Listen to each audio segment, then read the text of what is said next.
আজকের দিনটা শুরু হলো একরাশ পজিটিভিটি দিয়ে। সো হ্যালো এভরিওয়ান, আমি কাকলি চলে এসেছি আমার আরও একটি ব্লগ ভিডিও নিয়ে।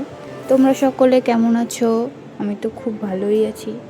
তো সকাল সকাল আমার স্নান সেরে পুজোটাও হয়ে গেল।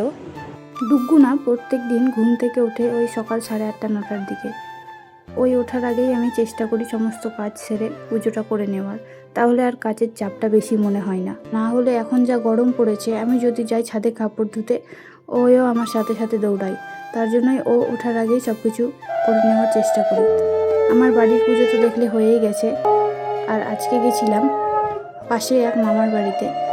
ওদের বাড়িতে মা মঙ্গলচণ্ডীর পুজো হয়, তো ঠাকুর বিসর্জন করবে, তার জন্যই আমরা চুমানোর জন্য গেছিলাম।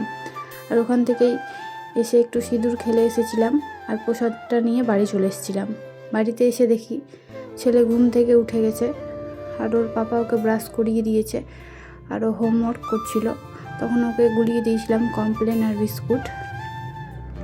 আর এইদিকে ছেলে লিখছিল, তখন আমি চলে গেছিলাম রান্নার জোগাড় করতে। আর এইদিকে আমি বসিয়ে দিয়েছিলাম ভাত, যেহেতু ছেলে সকালে খেয়েছিল শুধু কমপ্লেন, তাই 1 ঘন্টা পার হয়ে গেছিলো, তাই ওকে একটু সেদ্ধ আর ঘি দিয়ে ভাত খাইয়ে দিয়েছিলাম। আর আমাদের জন্য সকালে জলখাবারে করেছিলাম গোলা রুটি। তুমি কি ভাবছো তোমার আশেপাশের মানুষ তোমাকে সবাই খুব ভালোবাসে? না, তোমাকে মানুষ ভালোবাসে যেভাবে তুমি তাদের হাসি খুশি রাখো, তাদের কাজ করে দাও, তাদের এফোর্ট দাও। যেদিন তাদের এফোর্ট দেওয়া বন্ধ করে দিবে, তাদের মনের মতো কাজ করা বন্ধ করে দেবে, সেদিন দেখতে পাবে তাদের আসল রূপ।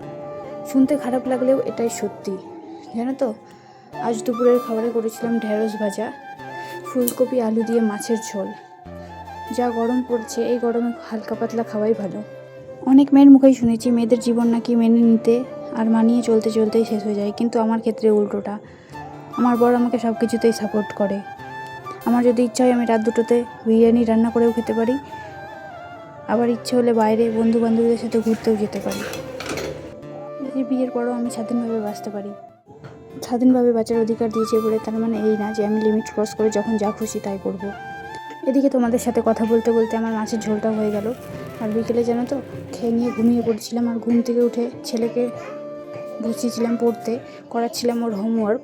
আজকে যেহেতু রবিবার, ওর ম্যাম আসেনি, তার জন্যই কালকের হোমওয়ার্কগুলো আমি করিয়ে দিচ্ছিলাম। তো আজকে অনেকগুলোই গল্প করলাম। দেখা হবে আবার পরের ভিডিওতে।